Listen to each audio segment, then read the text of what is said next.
Hi, ഇന്ന് എടുക്കാൻ പോകുന്നത് ഫിസിക്കൽ കെമിസ്ട്രിയിലെ സോളിഡ് സ്റ്റേറ്റ് 1 എന്ന് പറഞ്ഞ മൊഡ്യൂളാണ്. അപ്പോൾ ഇതിന് 17 മാർക്കാണ് വെയിറ്റേജ് കൊടുത്തിരിക്കുന്നത്. അപ്പൊ എന്താണ് ഈ സോളിഡ്? സോളിഡ് പറഞ്ഞാൽ ഡെഫിനിറ്റ് മാസ് ഉണ്ട്, ഡെഫിനിറ്റ് വോളിയം ഉണ്ട്, പിന്നെ മോളിക്യൂളിന്റെ തമ്മിലുള്ള അട്രാക്ഷൻ, ഇന്റർമോളിക്യുലർ അട്രാക്ഷൻ എന്താണ്? വെരി ഹൈ ആണ്. മോളിക്യൂൾ തമ്മിലുള്ള അട്രാക്ഷൻ വെരി ഹൈ ആണ്. സോളിഡ് നമുക്ക് രണ്ടായി ക്ലാസിഫൈ ചെയ്യാം. ഏതൊക്കെയാ? ക്രിസ്റ്റലൈൻ സോളിഡും അമോർഫസ് സോളിഡും. ക്രിസ്റ്റലൈൻ സോളിഡ് പറഞ്ഞാൽ എന്താണ്? നോൺ ഫ്ലെക്സിബിൾ സോളിഡ് ആണ്. ഫ്ലെക്സിബിൾ അല്ലാത്ത സോളിഡ് ആണ് ക്രിസ്റ്റലൈൻ സോളിഡ്. എക്സാമ്പിൾ എന്താ? NaCl പറഞ്ഞാൽ സോൾട്ട്, അല്ലെങ്കിൽ ഡയമണ്ട്, അതൊക്കെയാണ് ക്രിസ്റ്റലൈൻ സോളിഡ്. അമോർഫസ് സോളിഡ് ആണെങ്കിൽ എന്തായിരിക്കും? ഫ്ലെക്സിബിൾ സോളിഡ് ആയിരിക്കും. ഏതൊക്കെയാ? റബ്ബർ, പ്ലാസ്റ്റിക്, അതൊക്കെയാണ് അമോർഫസ് സോളിഡ്. അപ്പൊ നമ്മൾ NaCl എടുക്കാം. NaCl എന്താണ്? ക്രിസ്റ്റലൈൻ സോളിഡ് ആണ്. അപ്പോ NaCl നമുക്ക് മുറിക്കുമ്പോൾ അതിനുള്ളിൽ എന്തുണ്ടാവും? മോളിക്യൂൾസ് ഉണ്ടാവും. ആ മോളിക്യൂൾസിന്റെ അറേഞ്ച്മെന്റ് ആണ് ഈ കൊടുത്തിരിക്കുന്നത്. അപ്പൊ നമ്മൾ NaCl എടുക്കുക. NaCl ഏതൊക്കെ ആറ്റം ഉണ്ടാവും? Na പറഞ്ഞ ആറ്റം ഉണ്ടാവും, ക്ലോറിൻ പറഞ്ഞ ആറ്റം ഉണ്ടാവും. അതിന് ജനറൽ ആയിട്ട് നമുക്ക് എങ്ങനെ എഴുതാം? AB എന്ന് എഴുതിക്കൂടെ? A ആറ്റം ഉണ്ടാവും, B ആറ്റം ഉണ്ടാവും. അതുപോലെ തന്നെ എന്താണ്? അമോർഫസിലുള്ള പ്ലാസ്റ്റിക് എടുക്കുക. അതിന് നമുക്ക് ജനറൽ ആയി എങ്ങനെ എഴുതാം? A ആറ്റം ഉണ്ടാവും, B ആറ്റം ഉണ്ടാവും. ഓക്കെ. ക്രിസ്റ്റലൈൻ സോളിഡിന്റെ ആറ്റത്തിന്റെ അറേഞ്ച്മെന്റ് ആണ് ഈ കൊടുത്തിരിക്കുന്നത്. കണ്ടില്ലേ? A B A B A. താഴത്തേക്ക് നോക്കുകയാണെങ്കിൽ A B A. അപ്പൊ എന്താണ് മനസ്സിലാകുന്നത്? റെഗുലർ വേയിലാണല്ലേ അറേഞ്ച് ചെയ്തിരിക്കുന്നത്. A കഴിഞ്ഞാൽ B, B കഴിഞ്ഞാൽ A, പിന്നെയും B, താഴത്തേക്ക് A കഴിഞ്ഞാൽ B, പിന്നെയും A. അങ്ങനെ റെഗുലർ വേയിലാണ് ക്രിസ്റ്റലൈൻ സോളിഡിന്റെ അറേഞ്ച്മെന്റ് ചെയ്തിരിക്കുന്നത്. ഇതിന്റെ ആറ്റത്തിന്റെ അറേഞ്ച്മെന്റ് ചെയ്തിരിക്കുന്നത്. നമുക്ക് അമോർഫസിൽ നോക്കുക. എങ്ങനെയാണ്? A കഴിഞ്ഞാൽ പിന്നെ A, പിന്നെ B, പിന്നെ റെഗുലർ അല്ലാത്ത രീതിയിലല്ലേ അമോർഫസിൽ അറേഞ്ച് ചെയ്തിരിക്കുന്നത്. അപ്പൊ എന്താണ്? ഇറഗുലർ വേയിലാണ് അമോർഫസിൽ എന്ത് അറേഞ്ച് ചെയ്തിരിക്കുന്നത്? പാർട്ടിക്കിൾസ് അറേഞ്ച് ചെയ്തിരിക്കുന്നത്. അടുത്ത പോയിന്റ് നോക്കാം. ക്രിസ്റ്റലൈൻ സോളിഡിന് എന്താണ്? ഷാർപ്പ് മെൽറ്റിംഗ് പോയിന്റ് ആണ്. ക്രിസ്റ്റലൈൻ സോളിഡിന്റെ എക്സാമ്പിൾ എന്താണ്? സോൾട്ട്. സോൾട്ടിന് എന്താണ് മെൽറ്റിംഗ് പോയിന്റ്? 0 ഡിഗ്രി സെൽഷ്യസ് അല്ലെങ്കിൽ 1 ഡിഗ്രി സെൽഷ്യസിലാണ് സോൾട്ട് മെൽറ്റ് ചെയ്യുക. അപ്പൊ ഒരു ഷാർപ്പ് മെൽറ്റിംഗ് പോയിന്റ് ആണ് അല്ലെ? നമ്മൾ പ്ലാസ്റ്റിക്കിന്റെ കേസ് എടുക്കുക. പ്ലാസ്റ്റിക് പല ടെമ്പറേച്ചറിലല്ലേ മെൽറ്റ് ആവുക. ചിലത് 50 ഡിഗ്രി ആവാം, ചിലത് 55 ഡിഗ്രി ആവാം. അപ്പോ പ്ലാസ്റ്റിക്കിന് ഒരു ഷാർപ്പ് മെൽറ്റിംഗ് പോയിന്റ് ഇല്ല. ഒരു റേഞ്ച് ഓഫ് ടെമ്പറേച്ചറിലാണ് പ്ലാസ്റ്റിക് മെൽറ്റ് ആവുക. അപ്പോ plastic melt over A range of temperature. അതാണ് അടുത്ത പോയിന്റ് പറയുന്നത്. പിന്നെ അടുത്ത പോയിന്റ് ആണ് ഷോ അനൈസോട്രോപ്പി. അനൈസോട്രോപ്പി പറഞ്ഞാൽ ഒരു സോളിഡിലൂടെ പോകുന്ന ഡിഫറെന്റ് ആക്സിസിൽ എന്താണ്? ഡിഫറെന്റ് പ്രോപ്പർട്ടീസ് ആണ് കാണിച്ചത്. നമുക്ക് ഈ ഒരു ആക്സിസ് എടുക്കാം. ഇതൊരു ആക്സിസ്, ഇത് വേറൊരു ആക്സിസ്, ഇത് വേറൊരു ആക്സിസ്. ഇതിൽ ഏതൊക്കെ പാർട്ടിക്കിൾസ് ആണ്? A A A. അതാണ് ഈ ആക്സിസിലുള്ള പാർട്ടിക്കിൾസ്. ഈ ആക്സിസിൽ ഏതൊക്കെ പാർട്ടിക്കിൾസ് ആണ്? B യും B യും ആണുള്ളത്. ഈ ആക്സിസിലുള്ള പാർട്ടിക്കിൾസ്. ഈ ആക്സിസിൽ ഏതാ? A യും B യും ഉണ്ട്. അപ്പോൾ ഡിഫറെന്റ് ആക്സിസിലും ഡിഫറെന്റ് പാർട്ടിക്കിൾസ് അല്ലേ ഉള്ളത്. ഇതിൽ A മാത്രമേ ഉള്ളൂ. അപ്പൊ ഇതിന് ഒരു പ്രോപ്പർട്ടി ആയിക്കൊണ്ടുപോകാം. ഇതിൽ B മാത്രമേ ഉള്ളൂ. ഇതിന് വേറെ പ്രോപ്പർട്ടി ആയിക്കൊണ്ടുപോകാം. ഇത് വേറെ ഒരു പ്രോപ്പർട്ടി ആയിക്കൊണ്ടുപോകാം അല്ലെ? അപ്പോൾ ഡിഫറെന്റ് ആക്സിസിൽ എന്താണ്? ഫിസിക്കൽ പ്രോപ്പർട്ടി വ്യത്യാസമായിരിക്കും. അതാണ് ഇതിൽ പറയുന്നത്. Physical properties of solid are different along different axis. Different ആക്സിസിൽ എന്താണ്? ഫിസിക്കൽ പ്രോപ്പർട്ടി ഡിഫറെന്റ് ആണ്. അതാണ് അനൈസോട്രോപ്പി എന്ന് പറയുന്നത്. ഇതിന്റെ കേസിൽ എടുക്കാം. ഇത് നോക്കുക. ഈ ആക്സിസ് നോക്കുക. B ഉണ്ട്, A ഉണ്ട്. ഈ ഒരു ആക്സിസ് നോക്കുക. B ഉണ്ട്, A ഉണ്ട്. ഈ ഒരു ആക്സിസ് നോക്കുക. B ഉണ്ട്, A ഉണ്ട്. ഇതിന്റെ ആവറേജ് എന്താണ്? സെയിം ആയിരിക്കും. അപ്പൊ എന്താണ്? Physical property are same in any axis. അപ്പൊ എല്ലാ ആക്സിസിലും എന്താണ്? Physical property same. അപ്പൊ ഇതിനെന്ത് പറയും? ഐസോട്രോപ്പി പറയും. കാരണം എന്താ? Physical property in different axis എന്താണ്? സെയിം ആണ്. ഇനി അടുത്ത ഇതാണ് ലോങ് റേഞ്ച് ഓർഡർ ആണ് അടുത്ത പോയിന്റ് പറയുന്നത്. ലോങ് റേഞ്ച് ഓർഡർ എന്ന് പറഞ്ഞാല് കണ്ടോ? A കഴിഞ്ഞാൽ B, B കഴിഞ്ഞാൽ A. ഈ റേഞ്ച് ഓഫ് ഓർഡർ എന്താണ്? ലോങ് ആണ് അല്ലെ? ഈ ഓർഡർ എന്താണ്? ലോങ് ആണ്. ഇതിന്റെ കേസ് എടുക്കുകയാണെങ്കിൽ ഇവിടെ മുതലാണ് തുടങ്ങുന്നത്. A കഴിഞ്ഞാൽ B, B കഴിഞ്ഞാൽ A. അങ്ങനെ ചെറിയൊരു ഓർഡറിൽ മാത്രമേ ഉണ്ടാവുള്ളൂ. ഇതിന്റെ കേസ് ആണെങ്കിൽ ഇത് ലോങ് ആയിരിക്കും. ഇതിന്റെ കേസിൽ ഇടക്ക് എന്താണ്? ഓർഡർ തെറ്റും. അപ്പൊ ഇതെന്താണ്? ഷോർട്ട് റേഞ്ച് ഓർഡർ ആണ്. ഇനി നേരത്തെ പഠിച്ചു. എക്സാമ്പിൾ ആയിട്ട് NaCl ആണ് പഠിച്ചത്.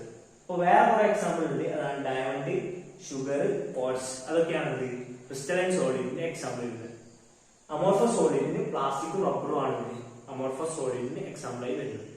ഇതൊരു ഇമ്പോർട്ടന്റ് ടോപ്പിക് ആണ്. 2021 ചോദിച്ചൊരു ടോപ്പിക് ആണ്. അടുത്താണ് സ്പേസ് ഡൈനാമിക്സ്. നമുക്കറിയാം ഒരു ക്രിസ്റ്റലിൽ കുറെ പാർട്ടിക്കിൾസ് ഉണ്ട്, കോൺസ്റ്റന്റ് പാർട്ടിക്കിൾസ് ഉണ്ട്. അതിനെ നമ്മൾ എന്താക്കുക, റെഗുലർ ആയിട്ട് 3 ഡയമെൻഷനിൽ അറേഞ്ച് ചെയ്യാം. അതിനാണ് എന്താ പറയാ സ്പേസ് ലാറ്റിക്സ് അല്ലെങ്കിൽ എന്താണ് ക്രിസ്റ്റൽ ലാറ്റിക്സ്. അതായത് നമ്മൾ എന്താണ് ഒരു ക്രിസ്റ്റലിൽ എന്തുണ്ട്, കോൺസ്റ്റന്റ് പാർട്ടിക്കിൾസ് ഉണ്ട്. ആ പാർട്ടിക്കിൾസ് നമ്മൾ റെഗുലർ ആയിട്ട് എന്താക്കുക അറേഞ്ച് ചെയ്യും. ഇവിടെ 3 ഡയമെൻഷണൽ സ്പേസ്. 3 ഡയമെൻഷണൽ സ്പേസ് എന്താണ്, എക്സ് ഉണ്ട്, വൈ ഉണ്ട്, സെഡ് ഉണ്ട്. അതിനാണ് എന്താ പറയാ 3 ഡയമെൻഷണൽ സ്പേസ് എന്ന് പറയാം. അതിലെന്താണ് നമ്മൾ ആ കോൺസ്റ്റന്റ് പാർട്ടിക്കിൾസിനെ റെഗുലർ ആയിട്ട് അറേഞ്ച് ചെയ്യുക. അതിനാണ് എന്താ പറയാ സ്പേസ് ലാറ്റിക്സ് അല്ലെങ്കിൽ ക്രിസ്റ്റൽ ലാറ്റിക്സ്. ഇതാണ് സ്പേസ് ലാറ്റിക്സ് അല്ലെങ്കിൽ ക്രിസ്റ്റൽ ലാറ്റിക്സ് എന്ന് പറയുന്നത്. അടുത്താണ് യൂണിറ്റ് സെൽ. യൂണിറ്റ് സെൽ പറഞ്ഞാൽ ഒരു ക്രിസ്റ്റൽ ലാറ്റിക്സിന്റെ എന്താണ് സ്മോളസ്റ്റ് റിപ്പീറ്റിംഗ് യൂണിറ്റ് ആണ്. ഇതാണ് ക്രിസ്റ്റൽ ലാറ്റിക്സ്. അതിന്റെ റിപ്പീറ്റിംഗ് യൂണിറ്റിനാണ് എന്താ പറയാ യൂണിറ്റ് സെൽ. ഇത്രയൊരു പോർഷൻ, ഈ ക്രിസ്റ്റൽ ലാറ്റിക്സിന്റെ ഇത്രയൊരു പോർഷനാണ് എന്താ പറയാ യൂണിറ്റ് സെൽ എന്ന് പറയാം. ഇതാണ് യൂണിറ്റ് സെൽ. ഇതാണ് റിപ്പീറ്റിംഗ് യൂണിറ്റ് ആയിട്ട് ക്രിസ്റ്റൽ ലാറ്റിക്സ് വരുന്നത്. ഇങ്ങനത്തെ കുറെ യൂണിറ്റ്സ് റിപ്പീറ്റ് ചെയ്തിട്ടാണ് എന്തുണ്ടാവുന്നത് ക്രിസ്റ്റൽ ലാറ്റിക്സ് അഥവാ സ്പേസ് ലാറ്റിക്സ് ഉണ്ടാവുന്നത്. ഈ യൂണിറ്റ്സ് എന്താണ് ഡിഫറെന്റ് ഡയറക്ഷനിൽ റിപ്പീറ്റ് ചെയ്യും. ഇങ്ങനെ എങ്ങോട്ടേക്കും ഈ യൂണിറ്റ്സ് ഇങ്ങോട്ടും ഇങ്ങോട്ടും ഇങ്ങോട്ടും ബാക്കോട്ടും ഒക്കെ റിപ്പീറ്റ് ചെയ്തിട്ടാണ് എന്തുണ്ടാവുന്നത് ഈ സ്പേസ് ലാറ്റിക്സ് ഉണ്ടാവുന്നത്. നേരത്തെ നമ്മൾ എന്ത് പഠിച്ചു, യൂണിറ്റ് സെൽ എന്താണെന്ന് പഠിച്ചു. എന്താണ് യൂണിറ്റ് സെൽ? ഒരു ക്രിസ്റ്റൽ ലാറ്റിക്സിന്റെ സ്മോളസ്റ്റ് റിപ്പീറ്റിംഗ് പോർഷൻ ആണ് എന്ത് പറയാ യൂണിറ്റ് സെൽ എന്ന് പറയാം.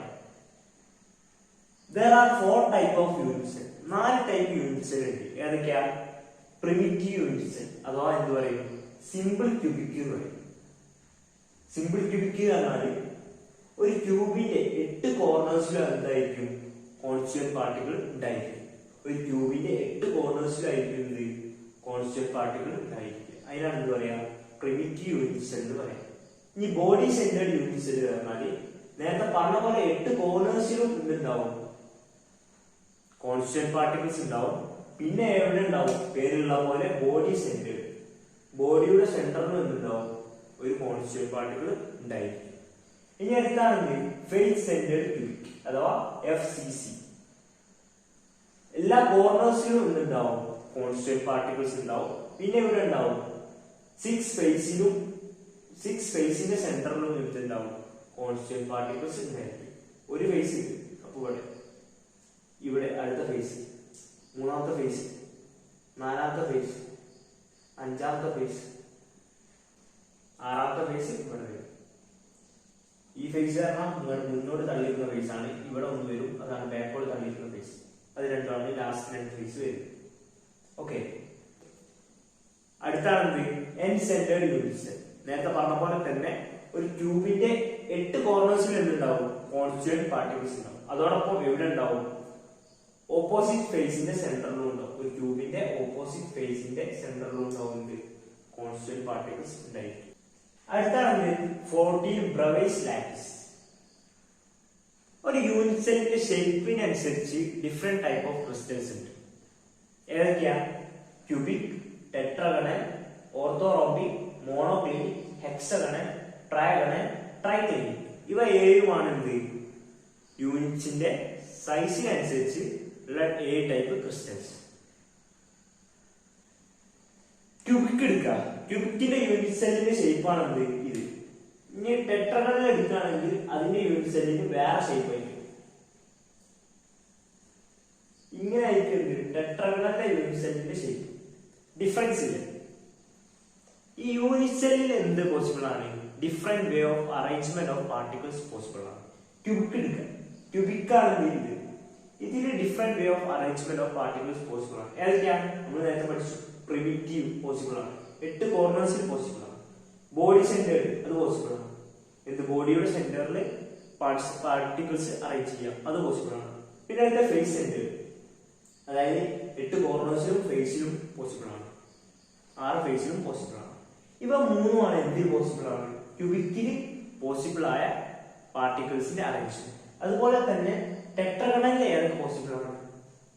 പ്രിമിറ്റീവ് പോസിബിൾ ആണ്, ബേസ് സെന്റേർഡ് പോസിബിൾ ആണ്. പ്രിമിറ്റീവ് ആണ് എന്താണ് 8 കോർണേഴ്സിൽ, ബോഡി സെന്റർ പറഞ്ഞാൽ ബോഡിയുടെ സെന്ററിൽ. അപ്പൊ അത് രണ്ടുമാണ് എന്തിൽ പോസിബിൾ? ടെട്രഗണലിൽ പോസിബിൾ. അതുപോലെ തന്നെ ഓർത്തോറോംബിക്കിൽ ഏതൊക്കെ പോസിബിൾ ആണ്? Primitive, base centered, face centered, end centered. ഇവ 4 എന്തിൽ പോസിബിൾ ആണ്? ഓർത്തോറോംബിക്കിൽ പോസിബിൾ ആണ്. അതുപോലെ തന്നെ മോണോക്ലിനിക്കിൽ പ്രിമിറ്റീവ് എൻഡ് സെന്റേർഡ് പോസിബിൾ ആണ്. ബാക്കി മൂന്നിലും എന്ത് മാത്രമാണ് പോസിബിൾ? പ്രിമിറ്റീവ് മാത്രമാണ് പോസിബിൾ. ഒന്നുകൂടി പറയാം, ഒരു യൂണിറ്റ് സെല്ലിന്റെ ഷേപ്പിനനുസരിച്ച് ഡിഫറെന്റ് ടൈപ്സ് ഓഫ് ക്രിസ്റ്റൽസ് ഉണ്ട്. 7 ടൈപ്പാണ് ഉള്ളത്. അതാണ് ക്യൂബിക് മുതൽ താഴോട്ട് വരുന്നത്. ഓക്കെ, അപ്പോ ഓരോ യൂണിറ്റ് സെല്ലിനും different way of arrangement possible ആണ്. ക്യൂബിക്കിൽ 3 പോസിബിൾ ആണ്, ടെട്രാഗണൽ 2 പോസിബിൾ ആണ്, അങ്ങനെ ഓർത്തോറോംബിക്കിൽ 4 പോസിബിൾ ആണ്. അങ്ങനെ താഴോട്ട് നോക്കുമ്പോൾ ഇവ ടോട്ടൽ കൗണ്ട് ചെയ്യുമ്പോൾ 14 പോസിബിൾ വേ ഓഫ് അറേഞ്ച്മെന്റ് ഉണ്ട്. അതിനാണ് ഇത് വിളിക്കുക ബ്രവിസ് ലാറ്റിസ് എന്ന് വിളിക്കുക.